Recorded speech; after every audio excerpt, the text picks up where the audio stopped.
we're aware of the whistleblower's allegations as it relate to Dr. Amin, and Dr. Amin has issued a statement saying we are aware of the whistleblower's statements as they relate to Dr. Amin, and he vehemently denies them. We look forward to all of the facts coming out and are confident that once they do, Dr. Amin will be cleared of any wrongdoing. Here is how B described her experience with that doctor at the facility. I felt like I had no right to say anything. Dr. Amin just told me, listen, you're going to get hysterectomy done, and schedule an appointment for that. And so then, yeah, I had no say in this. And then you did go and he did perform a full hysterectomy on you. He said to remove the cancerous tissue. Yes, that's what I was told. That was the voice of Chris Hayes speaking with one of the victims of what's happening in these detention centers to immigrants. And I am grateful that somebody in media is actually bringing the necessary attention to this, because to be quite honest with you, this should be the only thing we're talking about, this and the coronavirus, because the implications, what it really says about America. I believe these women. I believe these women because I know how cruel America can be. I know how cruel humans can be. And I think we make a fatal mistake when we don't accept the reality of the cruelty of humanity. What I'm getting ready to say is loosely tied to this story, and I'm not trying to take away from the story. I wanted you to hear that woman in her own voice, and I wanted to acknowledge MSNBC and Chris Hayes particularly for bringing light to that story. But you know how I do on this show. I have to cut to what I feel is the core dilemma. And the core dilemma here is that we don't really believe humans can be this evil. But humans have shown us time and again that we are this evil.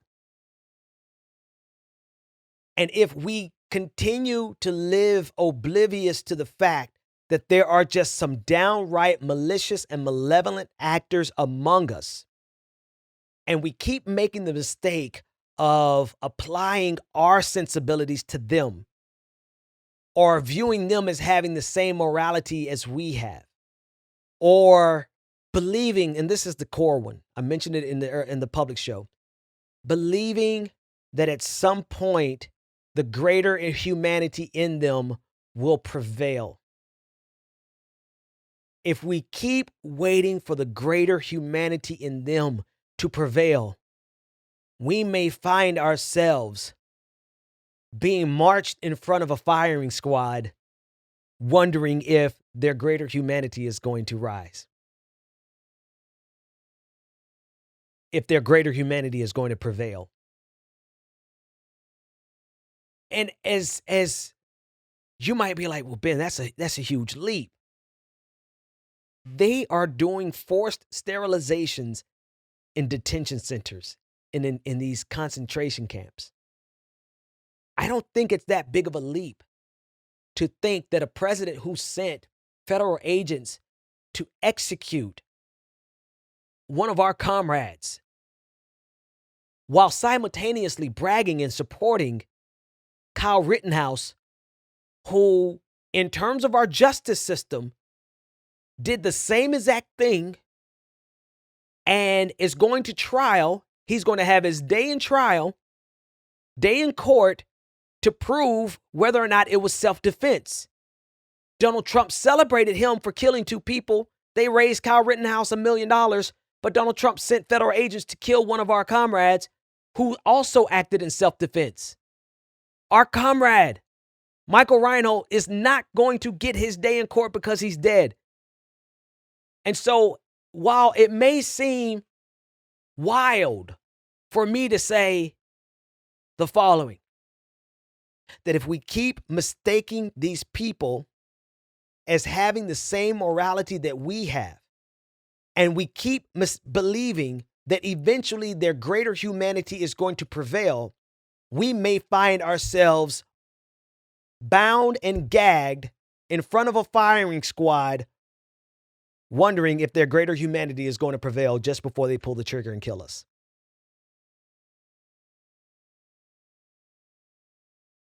Concentration camps, forced sterilizations, public executions without due justice, without the right to his day in court,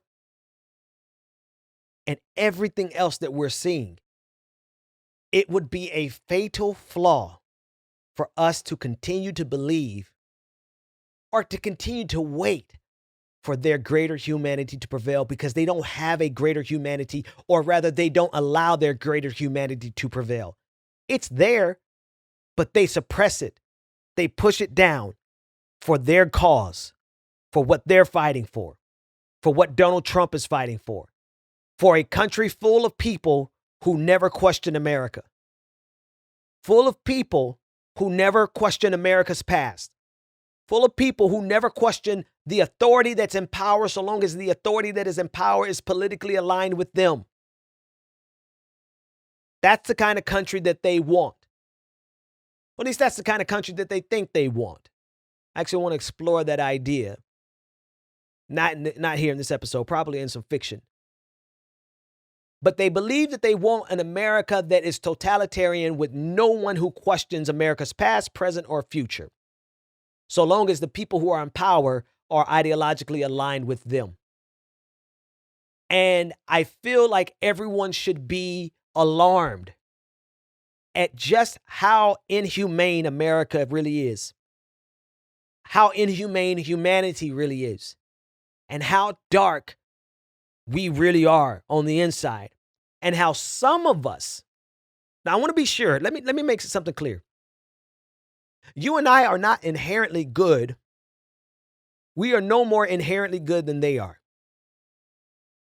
We are no more inherently evil than they are. We are all good. We are all evil.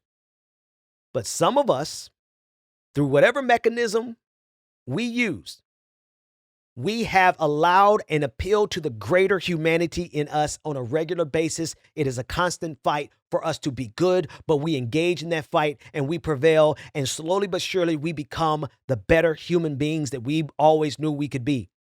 And the fight in us is to suppress and unlearn all of the evil that society teaches us and all of the things that are innate to humanity.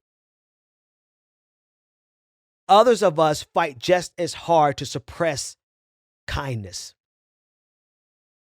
And a person who can rob a woman of her ability to have children is a person who has suppressed kindness.